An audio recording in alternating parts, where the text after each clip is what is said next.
Bem-vinda, bem-vindo ao Promundo Pod, o podcast do Instituto Promundo, ressignificando masculinidades e paternidades.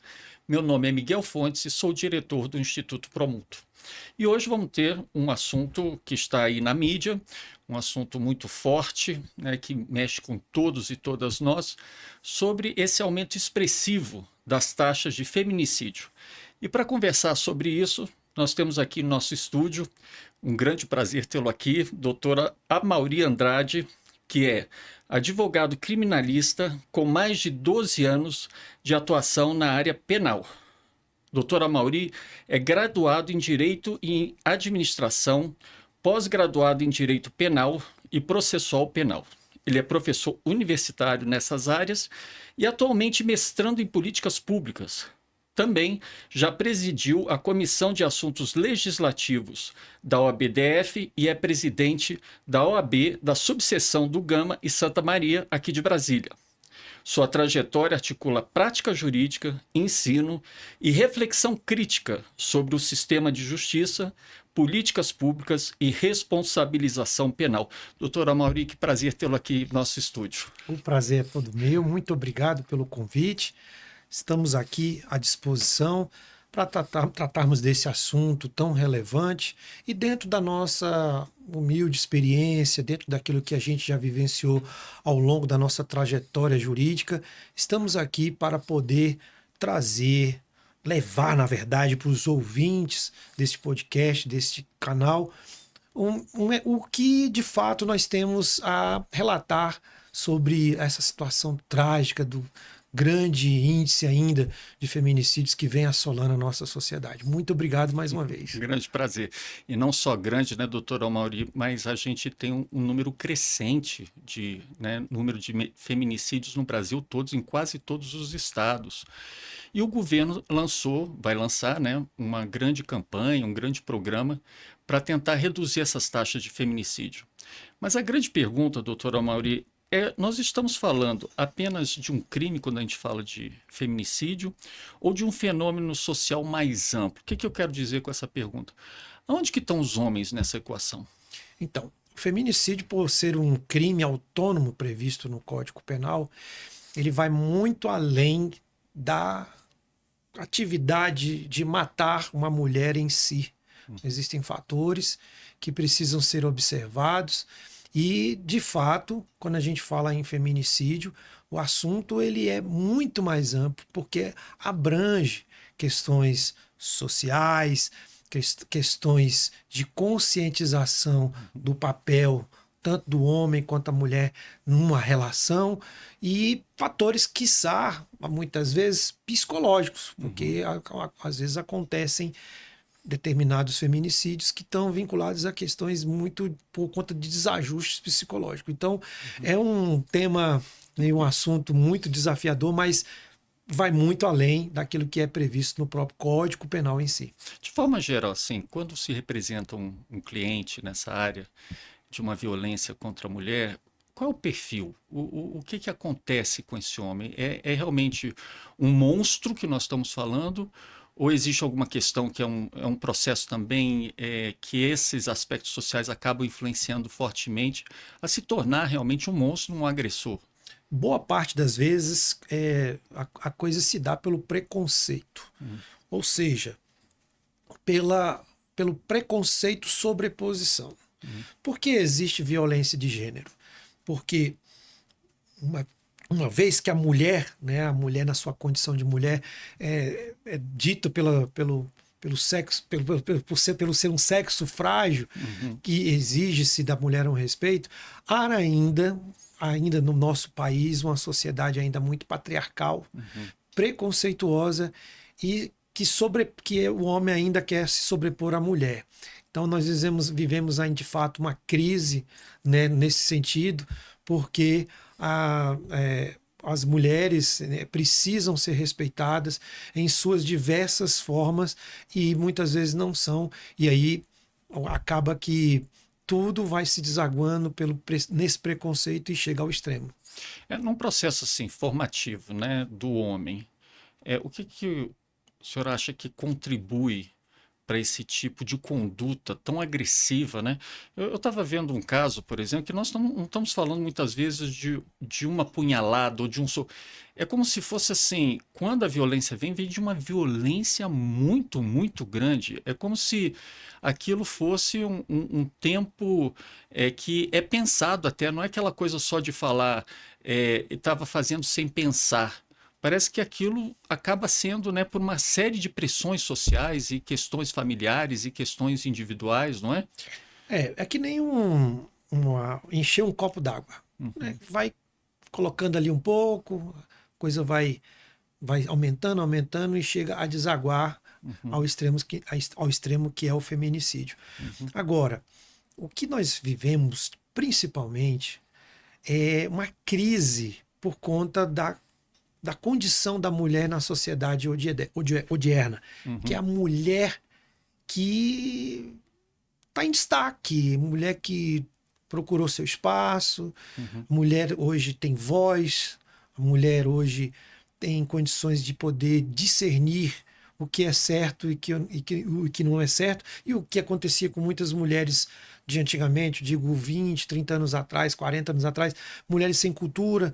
E a mulher hoje ela tem opinião, uhum. tem pulso firme, tem, vamos se dizer, muita informação, e acaba que muitos homens não acompanhou essa evolução, não entendem que a mulher não é um objeto, a mulher é um sujeito humano que precisa ser respeitada e que precisa ser respeitado o seu espaço, né? Hoje nós estamos frente a um judiciário, por exemplo, de muitas juízas, muitas promotoras de justiça, Com certeza, muitas advogadas. com certeza. Mudou-se esse quadro. É E verdade. aí acabou que o homem, o preconceituoso, geralmente o- os casos de feminicídio, ele vai de uma geração de preconceito, de uma evolução de preconceito. E a sociedade mudou, e isso ainda, infelizmente, chega ao extremo como tem chegado. Seria como, pode dizer assim, um ressentimento que o homem acaba tendo por ter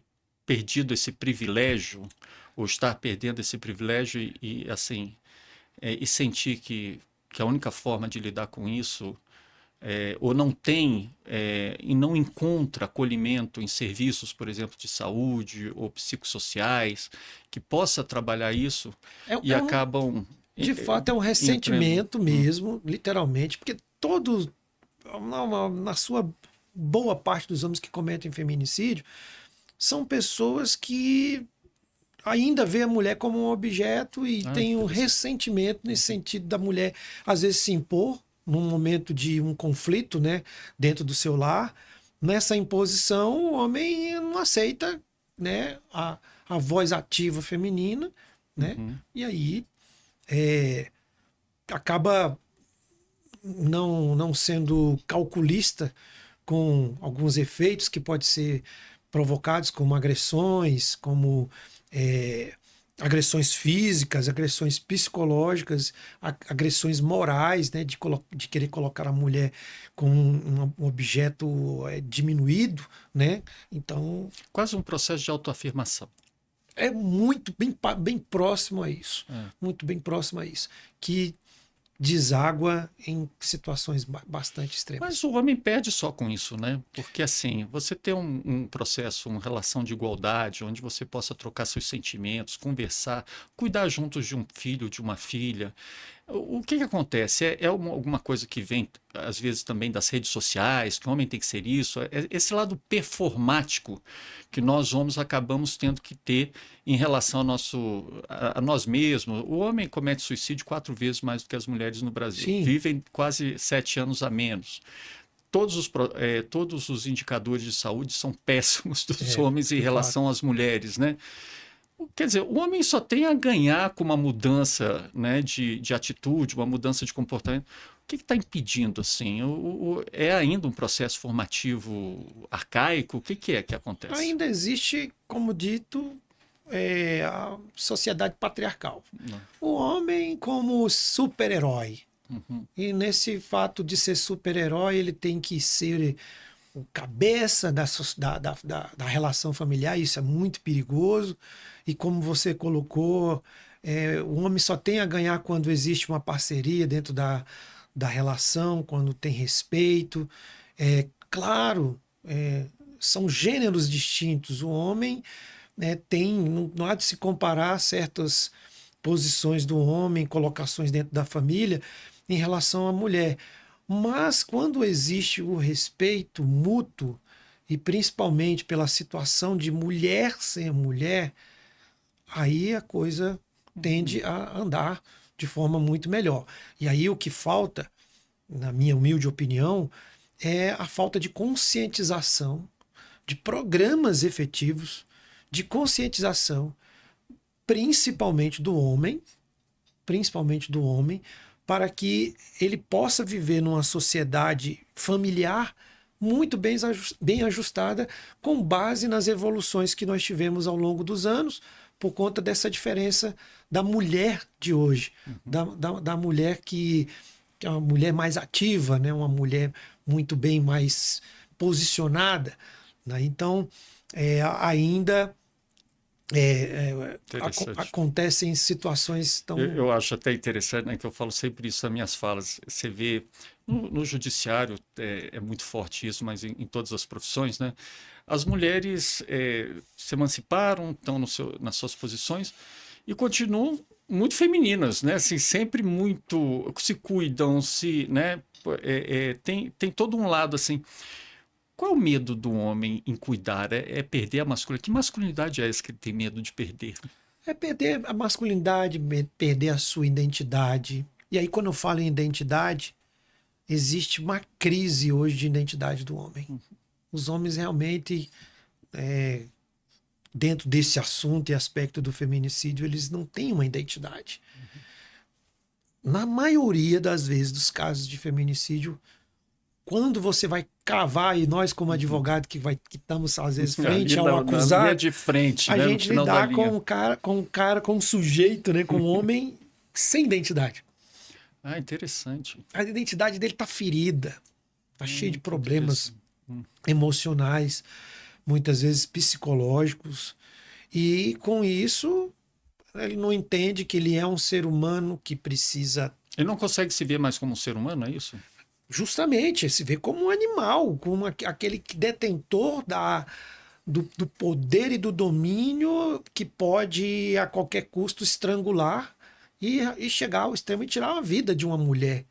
Uma mulher que muitas vezes o auxiliou, às vezes uma mulher que é uma boa mãe, por causa de mulheres mais humildes, mas uma boa mulher do lar, uma cuidadora dos filhos, mas o homem não consegue enxergar esse lado. E aí chega... E ele acha que, por exemplo, tem razão no que ele fez? Ele nesse ponto assim de total falta de identidade, ou está tão perturbado que nem isso tem Na noção? maioria dos casos de feminicídio, ele acha que tem razão quando há traição. Certo? Ele acha que pode trair, mas não pode ser traído. Certo? Quando há infidelidade no casamento, né? Só que essa infidelidade, a mulher, para chegar a esse ponto da infidelidade no casamento, existem raízes que na própria relação ali já estavam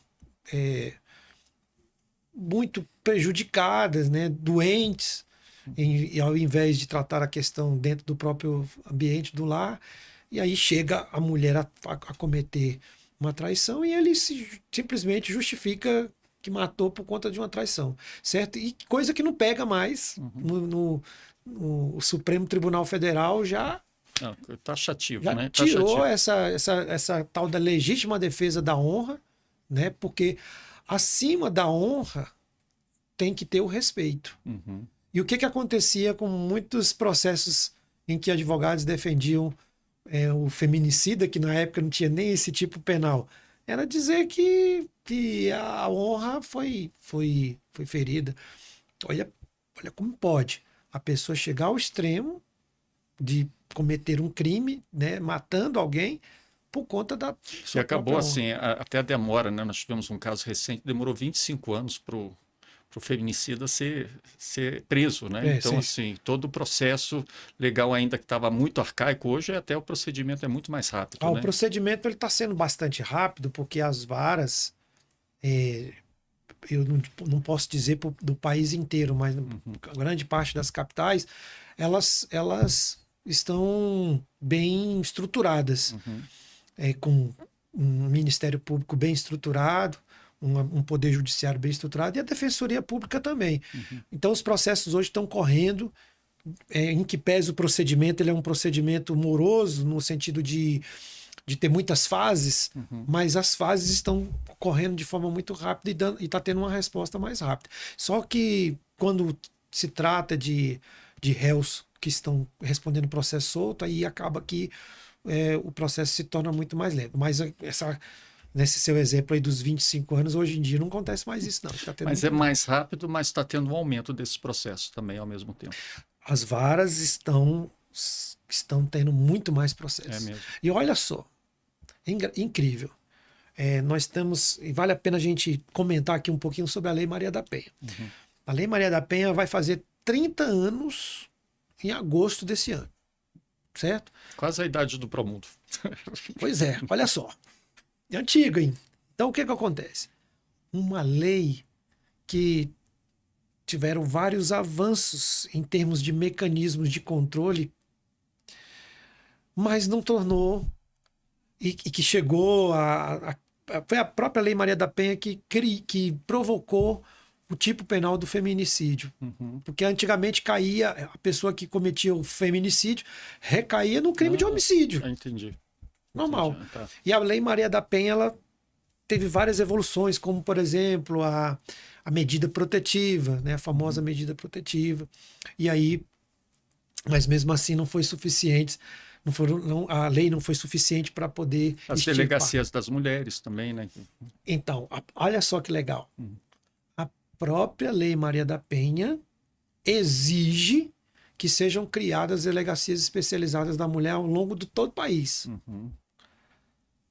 Mas são todas as capitais ou todas as cidades que existe isso? Não tem. Então, dificulta, né? Dificulta. Em comparação, mas assim, em termos de legislação, em termos de lei, se a gente comparar o Brasil com outros países do mundo, é uma lei avançada, a gente precisa algum ajuste, precisa alguma coisa que precisa ser aperfeiçoado na lei, ou a gente já chegou, pelo menos em termos do que está escrito, em um nível de excelência do que deve ser feito na questão protetiva? Você quer dizer preventiva? Protetiva ou repressiva? Porque tá a ótimo. repressiva é punição. Isso, O que acontece? Em termos de punição, eu posso sim. dizer para você que está bem avançada. Tá. Porque proteção seria, então, mais preventivo mesmo, né? Isso. Por isso a rede de proteção. Punição, eu não vejo nem por onde mais a gente mexeu, a não ser que, talvez, vamos dizer que a prática do feminicídio, uma condenação do feminicídio, leva a uma tortura não, a uma pena de morte. Quer dizer, chegamos já um pouco a um limite do que pode ser penalizado. Mas o que acontece? Quem comete o feminicídio, ele no momento do ato, ele não vai falar assim, eu não vou cometer o crime aqui porque a pena é de 20 a 40. Ele não pensa sobre isso.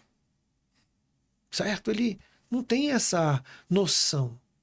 Tanto que pode colocar o feminicídio para uma pena de 100 anos, que não vai adiantar. Talvez, se for para uma pena de morte, uma cadeira elétrica, quem sabe, porque quando fala em pena de morte ou uma cadeira elétrica, realmente aí traz isso do sistema americano, né? Alguns lugares também da Europa. Mas não tem mais o que avançar. Que precisa de fato, e agora vamos falar um pouquinho sobre a questão preventiva. Isso, da proteção. O que precisa de fato é ter mecanismos de prevenção. Esse é o desafio. O desafio, que aí eu coloco aqui o Brasil em si, para nós brasileiros, é trabalharmos a prevenção. Por quê? Porque 80% dos casos de feminicídio, eu falo isso com muita segurança, eles ocorrem por conta de fatores anteriores já ocorridos nessa relação. Já tem indícios, né? Sempre tem indícios que vão ocorrendo na relação. Nós temos na Lei Maria da Penha 5 tipos de violência que foram instituídos na Lei Maria da Penha: violência psicológica, violência patrimonial, sexual, moral e física. Temos 5 tipos de violência. O feminicídio, ele sempre está relacionado com 1, 2, 3 ou todos os tipos de violência. Certo? Então o que acontece? Quando acontece um desses tipos de violência, aí como colocar aqui em destaque a física e a psicológica, a sexual não é muito comum acontecer, muito difícil. Mas a física, a psicológica e a patrimonial, que é aquele sujeito possessivo que queima a roupa da mulher, quebra as coisas de casa, os pertences da mulher, acontecem, e a Lei Maria da Penha, com seus mecanismos de controle, que seria uma medida protetiva, não é capaz de dar o freio necessário para chegar ao feminicídio. Então, o que acontece? A prevenção é o problema. Eu falo isso com muita segurança. A prevenção é o problema. E aí eu vou fazer uma crítica, eu como um advogado atuante. Já atuei tanto em defesa da vítima, mulher vítima, porque isso é possível. Nós, como advogados, atuamos em defesa de vítimas, quanto em defesa de pessoas que são acusadas. Olha que incrível. Uma situação de violência, como eu disse para você, que ocorre às vezes oriunda de uma violência física, deságua numa situação de flagrante. Aconteceu da autoridade policial prender aquele sujeito em flagrante e conduzir. Toda pessoa que é presa em flagrante deve ser submetida a uma audiência de custódia. Aí, quando chega na audiência de custódia, o juiz avalia e fala assim: não, mas isso aqui eu acho que não é o caso de deixar a pessoa presa. Concede a liberdade da pessoa. Concede a liberdade, mas não analisa o contexto familiar. Ah, tá. Mesmo o caso em si ou o fato em si. Coloca aquele sujeito em liberdade, não analisa o contexto familiar. Às vezes, esse homem que é colocado em liberdade se sente, vamos se dizer, se sente injustiçado pelo fato da mulher ter ido lá para noticiar um fato de uma agressão. E aí o que acontece? Coloca o sujeito em liberdade, ele volta às vezes para casa, quando não tem a medida protetiva, mas mesmo com a medida protetiva, ele está passível de chegar e nessa revolta cometer o ato principal, que é o feminicídio. Uma escalada ali. Perfeito. E o que acontece, na minha humilde opinião? É a falta de aparelhamento estatal para quando for avaliar a possibilidade de colocar uma pessoa dessa em liberdade, primeiro analisar o contexto. Dê um exemplo, assim, o que seria esse contexto, assim, no sentido Práticos? das relações práticos? Olha que legal. Sua pergunta sua colocação extremamente pertinente. Uma situação bem prática. Numa audiência no caso, a lei deveria exigir que numa audiência de custódia de um crime de lesão corporal praticado do homem para com a mulher, que, como dito, é a escalada. Essa pessoa deve se submeter a uma avaliação psicológica e social. Para que depois dessa avaliação o juiz decida. Sabe o que acontece hoje? O juiz decide só no que está escrito no depoimento do flagrante, sem analisar um contexto. E aí, isso poderia ser feito pelo Ministério Público. Eu particularmente, eu gosto muito de penalizar o Ministério Público, porque ele é o fiscal da lei. O Ministério Público, ele tem um papel importantíssimo na sociedade. Mas muitas vezes o Ministério Público não age, principalmente em favor das mulheres. E o Ministério Público tem um papel fundamental na proteção dos idosos, das crianças, mas tem que existir um papel do Ministério Público nesse sentido. E aí onde poderia criar na minha humilde opinião e na prática em si. Nessas avaliações dessas audiências de custódia de casos de violência psicológica, patrimonial ou física, exigisse que o agressor passe pelo procedimento avaliativo. Acionando a rede de assistência social, por exemplo, da família. Imediatamente. Imediatamente. É como se fosse fazer assim na prática. Opa, chegou aqui um caso de violência física, que pode chegar ao caso extremo. Então, peraí, vamos chamar aqui a ofendida, vamos chamar o agressor e vamos entender como é que está esse contexto familiar ou como é que está essa relação. Porque já aconteceu aqui em Brasília, numa prática, olha o que aconteceu. Um magistrado, um excelente juiz, Dr. Aragonê Fernandes, um juiz muito bem atuante, ponderado. Na audiência de custódia, ele pegou e colocou a pessoa em liberdade sem essa avaliação sugestiva que eu falo aqui que poderia ter. Não demorou 1 hora, o agressor foi lá e matou a vítima. E o juiz ficou assim, já vi alguns comentários dele acerca desse fato, ele ficou realmente muito chocado, porque ele agiu conforme a lei, não estou dizendo que ele não agiu conforme a lei, mas a lei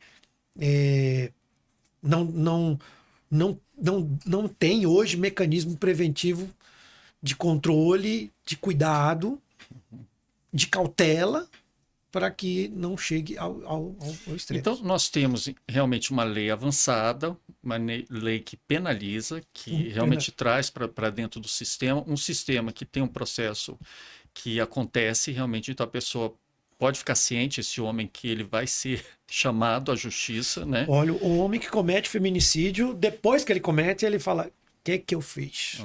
Porque quando o advogado vai sentar com ele e falar com ele, olha, as possibilidades são essas e a pena na eventual condenação é essa, aí o sujeito...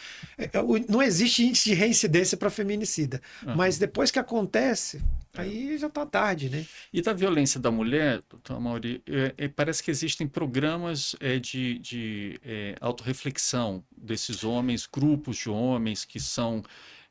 até indicados pelo judiciário. O senhor tem notícias sobre isso? Se está funcionando? Como é que... Isso está muito tímido. Tímido. Muito tímido. Pronto. Você colocou dentro do contexto daquilo que eu vejo que poderia ser colocado como questão preventiva. Na minha opinião, casos de violência contra a mulher, dentro dos 5 aspectos que eu citei,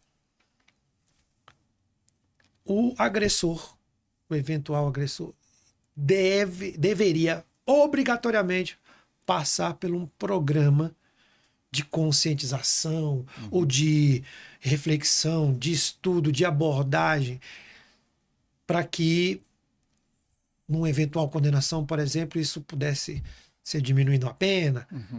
Mas isso está muito solto. Está solto. Só algumas iniciativas mais esporádicas. Muito pouca. E o Código de Processo Penal, ele prevê e dá liberdade para o juiz, do juiz aplicar medidas, chama-se medidas cautelares, que são diversas da prisão, que podem ser aplicadas para pessoas que são acusadas de crimes.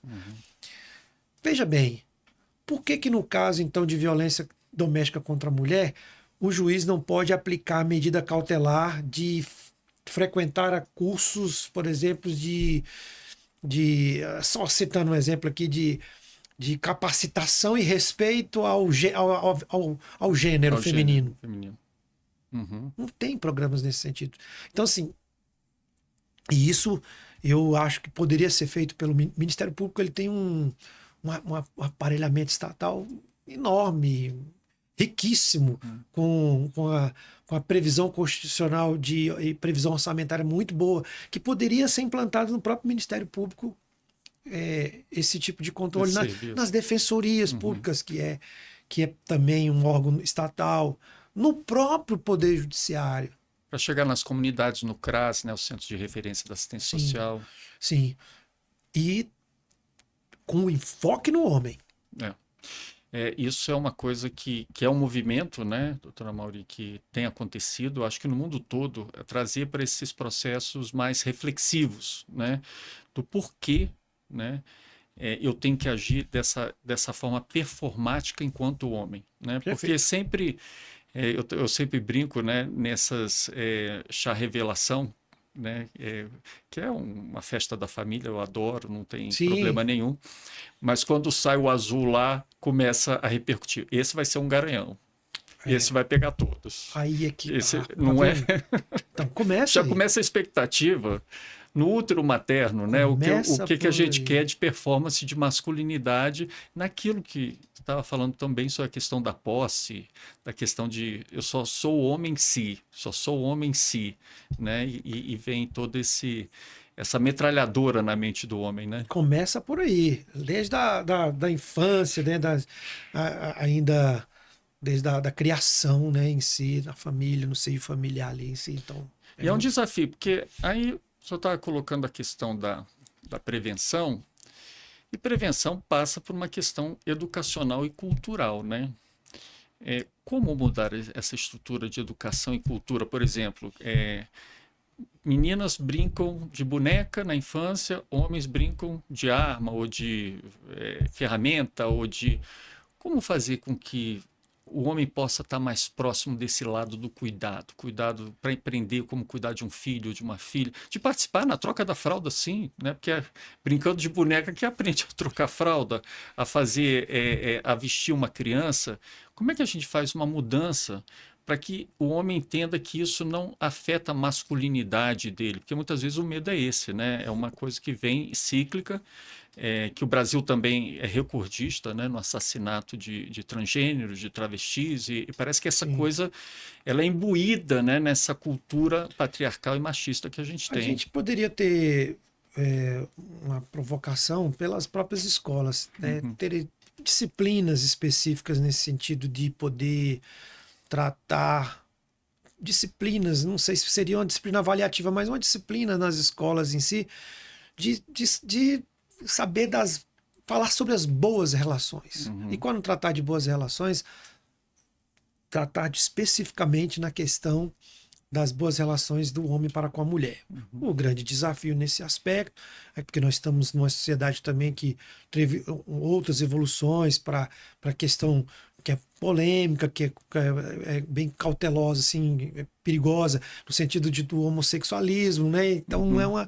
é um desafio enorme, mas eu entendo que nas próprias escolas poderiam ter educações familiares nesse sentido, matérias específicas, então trazer reflexões nesse sentido para que a sociedade possa se sentir mais protegida. Agora, o que nós temos, infelizmente, no nosso país são famílias muito desajustadas, Uhum. né? Então acontece na unidade familiar, é A o unidade início da. familiar, nós temos famílias muito desajustadas, pais separados, né, de mães separadas e mãe solo, né, com crianças que são criadas somente pela mãe ou pelo pai, e isso acaba desaguando ali no sentido de essa, esse adolescente, esse jovem, esse adolescente crescer com alguns distúrbios e implicar em Verdade. desrespeito em É relação interessante, ao né? A gente próximo. sempre fala aqui no Promundo que a definição de saúde é um estado de completo bem-estar físico, mental e social. Isso é a definição da OMS, né? Antes era ausência de enfermidades. Como todo mundo descobriu que todos nós somos enfermos em alguma medida, né? Isso. Aí se definiu como uma questão de bem-estar.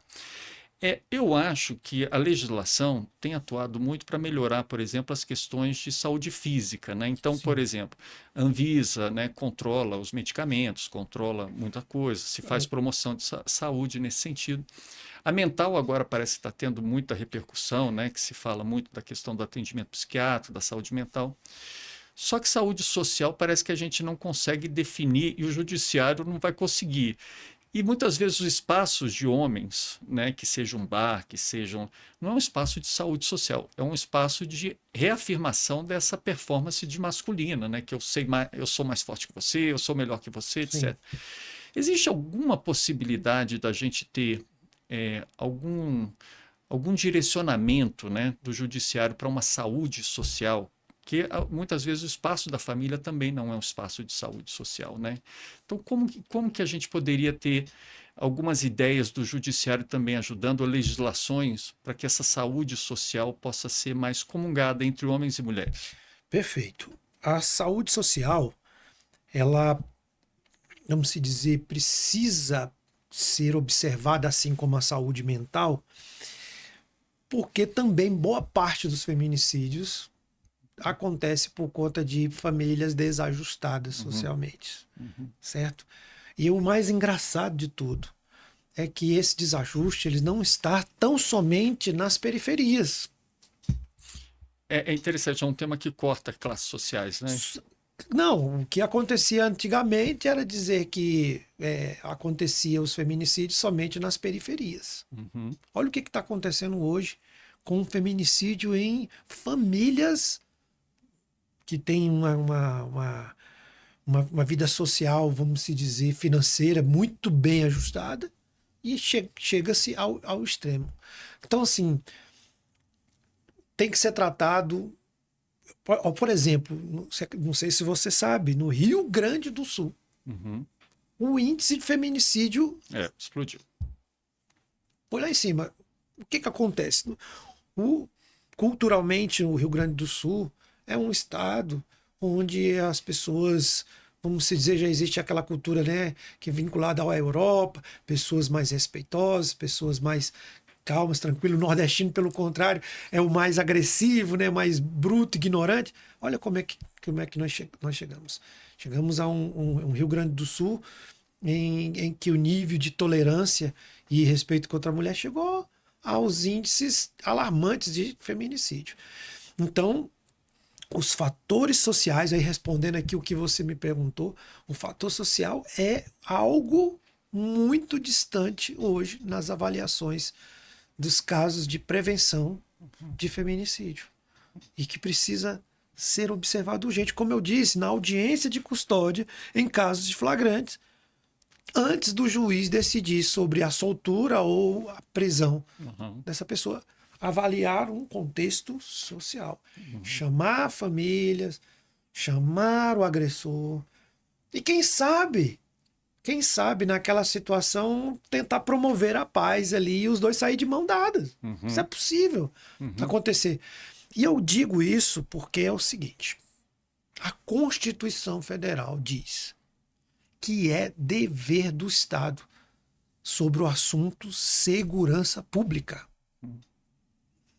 E eu acabo concluindo que esse assunto do feminicídio é uma poeira que é colocada debaixo do tapete por conta da omissão estatal. uhum, E aí vinculando-se essa omissão estatal a avaliar, a analisar, a, a agir na uhum, questão social, uhum. certo?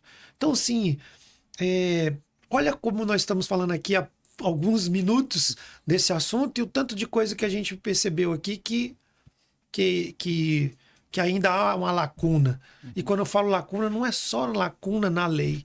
A lei em si, como eu disse, da, da repressão, ela é excelente. Mas olha o que nós temos por trás. Olha o que nós temos. E como eu disse, 80% dos feminicídios que ocorrem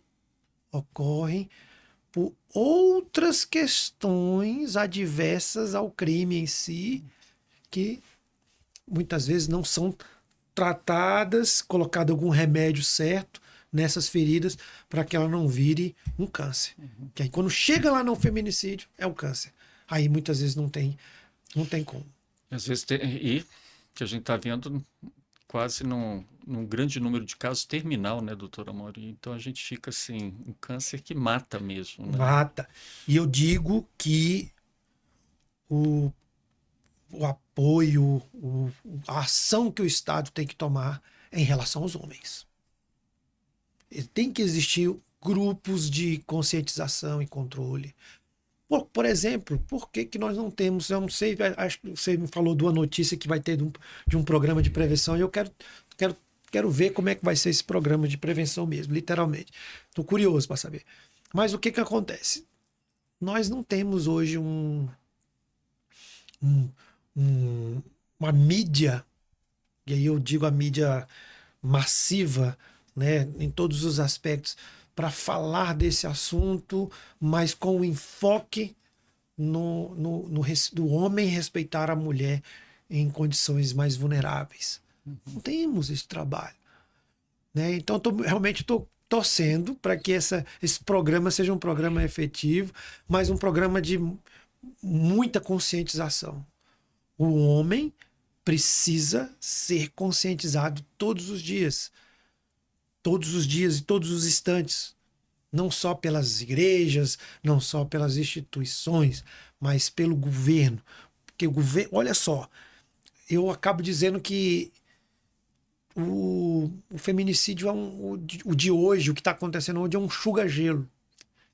Eu ia usar até essa expressão, é É perfeita. um Exatamente. enxuga-gelo. Né? Não vai adiantar punições mais severas sem um programa preventivo efetivo. E aí, quando eu falo programa efetivo, eu vou bifurcar aqui em 2 pontos. Na conscientização do homem para com a mulher vítima e o respeito no seio familiar. Doutora Mauri, me veio até uma curiosidade, né? Porque ouvindo falar, chamou a atenção, porque você me parece um homem ressignificado, um homem Ah, que teve essa consciência e se libertou um pouco dessas amarras, né? Porque essas amarras estão sempre com a gente, né? Essa dor da masculinidade, da performance, está sempre com a gente. Mas essa consciência, né? Porque a gente acaba vivendo um subconsciente coletivo, né? A gente sim. já é, desde criança, aprendendo que para ser homem é isso, o homem não pode isso, tá. Mas a gente tenta, né, se desamarrar disso para tentar o bem-estar com a gente mesmo, com a nossa família, com a nossa parceira. Como é que foi o seu processo? Assim, como é que chega ao doutor Olha, Amaury que trabalha com esses casos, vê todo dia e olha, consegue fazer uma reflexão realmente, olha, eu trabalho e não é uma questão, a penalização é importantíssima, tem sim o ator da violência, tem a vítima, isso está qualificado, etc. Mas consegue dizer, olha, existe um processo que também passou por você olha, mesmo, não né? tenha dúvida. Como é que foi esse processo? Eu sou Porque prova viva disso, mas assim, eu digo que, assim, graças ao meu bom Deus, eu nunca fui uma pessoa que fui violenta com uma mulher, mas eu já tive tendência. Uhum, Por que que eu tive tendência? Porque eu vi ali meu pai, não, graças a Deus, meu pai não foi um homem não foi um homem violento. Nunca vi meu pai bater na minha mãe, mas eu vi o meu pai muito machista. uhum. E aí eu fui crescendo com naquela ideia, tal, e ao longo de alguns anos eu acabei nas minhas relações também sendo um pouco machista nesse ponto. Mas depois que eu fui vendo o- os defeitos e as falhas na prática com os casos que eu atuei e que ainda venho atuando, eu falo, realmente isso foi. Eu preciso evoluir nesse aspecto. Então, eu tenho essa consciência de fato, porque eu vivenciei alguns casos drásticos, dramáticos, tristes, que aí eu falei assim: eu acho que eu, como homem, eu tenho que agir e pensar de uma forma muito diferente. Tanto que quando eu estava na OAB, ainda presidindo, fazendo até um adendo aqui, no momento que você leu o meu currículo, foi colocado que eu sou o presidente da OAB do Gama, não, eu já fui. Tá, Já fui presidente, mas é só lógico. uma correçãozinha boba. Mas na época que eu era presidente, eu estava muito próximo de vários órgãos que tratavam sobre o assunto de violência doméstica e familiar contra a mulher. Dava palestra, eu tinha contatos com juízes, com promotores, e aí eu fui vendo, né, nesses contatos que eu tive, o que precisava ser feito, e muita coisa eu fiz. E um dos trabalhos que eu fiz foi realmente criar grupo de grupo de homens Ah, sim. para, Ah, para que conscientização e observação. Que controle ótimo. do combate à violência doméstica e familiar contra a mulher. Uhum. Mas eu não sou presidente da República. Se eu fosse, um dos programas que eu ia fazer. Porque viu efetivamente resultado aí. Não tenha dúvida. Um dos programas que eu ia fazer, talvez, estou aqui falando em aspectos políticos, quem sou eu?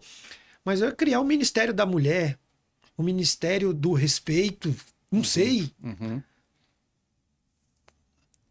Mas isso não existe. Não existe programas nesse sentido. E aí, quando o deputado vai lá, vota numa lei para penalizar o homem de uma forma mais dura, eles soltam fogos como se fosse uma grande vitória para a sociedade. E a Lei Maria da Penha, por exemplo, com seus 30 anos que está efetiva, E muito boa a lei, né? Uma muito lei, boa, mas não teve resultados práticos. a mudança dos Espera nomes. aí. Então, se não teve resultados práticos com essa lei, o que precisa ser feito? Outros programas. Uhum. Unificação de esforços por parte do poder. Eu digo que pode ter a contribuição privada, como acontece aqui no Promundo, mas, como disse, a Constituição Federal prevê que é dever do Estado. É o Estado que tem o quê? Tem condições financeiras para bancar, E vamos que dizer. chega a milhões de homens, né, doutora Mauri, podendo acolher para trazer programas de acolhimento nessa reflexão, até porque os homens, quando participam desses grupos, não sei se foi a experiência que o senhor teve, mas a nossa é sempre assim, é a primeira vez que eu penso nisso, é a primeira vez que eu nunca, né, Não, são sempre as expressões que a gente ouve, nas né? poucas Eu nunca reuniões, vi um espaço como esse, eu nunca tive um espaço não, como nas esse. poucas reuniões que nós tivemos, que o meu cargo era um cargo eletivo, eu não podia, né? Eu fiquei algum tempo lá, foram 2 mandatos, 6 anos, mas assim, eu fiz esse programa mais no segundo mandato que eu tive. Nas poucas discussões que nós tivemos, por mais que o homem não era um feminicida, não chegou ao ato do feminicídio, ou até mesmo de ser um agressor, ele se deparou com uma situação no seu dia a dia e falou assim: caramba, eu preciso refletir melhor sobre isso. Principalmente algo muito sutil que acontece e que deságua muito nos efeitos para o feminicídio, é a violência psicológica. Sem A dúvida. psicológica ela é tão sutil, Não. tão sutil. E aí nesses programas as reuniões que nós fazíamos com esses homens, o cara se deparava literalmente, falei, cara, eu tô aqui sendo violento e não sei. Entende? Então, Achava que isso era parte da performance de masculino normal, né, do que é a normalidade. quando foi se deparar, nas discussões, que, como eu disse, era algo que é muito bom essa discussão ser desenvolvida no meio masculino, a pessoa se identifica. É como acontece com o drogado, como acontece com o pedófilo. É verdade. Entendeu? Precisa ser tratado. É uma doença. Essa doença, ela precisa ser tratada na raiz. E é uma doença social, né? É uma doença social. Se não ser tratada na raiz, com programas efetivos de controle, de conscientização. E aí, quando eu falo conscientização, principalmente do homem. Uhum. Certo? A gente tem pequenos casos de mulheres que fazem denúncias falsas. É um ou outro. Uhum. Certo? A gente não pode levar que a culpa também é da mulher, não. Os índices são muito pequenos de denunciação caluniosa, de comunicação de falso crime. Mas o lance maior é o homem. E aí, quando a gente fala do homem, na maioria das vezes, aí agora é um outro aspecto que a gente não discutiu aqui ainda. É o homem que bebe, é o homem que Estão se entrando droga. outras determinantes, né? Café. Porque não é comum as mulheres consumir drogas e consumir o álcool. A maioria das vezes são os homens. É. E muitos casos de feminicídio também está acobertado nesse aspecto social de pessoas viciadas, pessoas drogadas. E Que loucura. Doutora Mauri, a gente infelizmente está terminando o nosso podcast, Nossa, mas tão rápido. já agradecendo de antemão realmente trazer essa lupa, né, para a questão do homem, né, nessa fórmula que a gente vê perversa, né, de feminicídios, de violência contra a mulher e violência baseada em gênero também, né? Sim. Mas eu queria que, se eu tivesse a oportunidade, de trazer uma mensagem para a gente, o que se esperar do futuro, o que que a gente pode fazer mais, o que que qual é o anseio que você tem em relação a essa mudança que precisa acontecer imediatamente, né? Mas que tem um aspecto cultural que é de meio longo prazo, né? Então, como fazer para que a gente tome medidas hoje, mas sabendo também que algumas coisas elas precisam começar hoje, mas as mudanças vêm a médio prazo. Primeiramente, a conscientização de todos os homens do nosso país para que eles cheguem a ter um respeito e trabalhar em si essa crise de identidade masculina.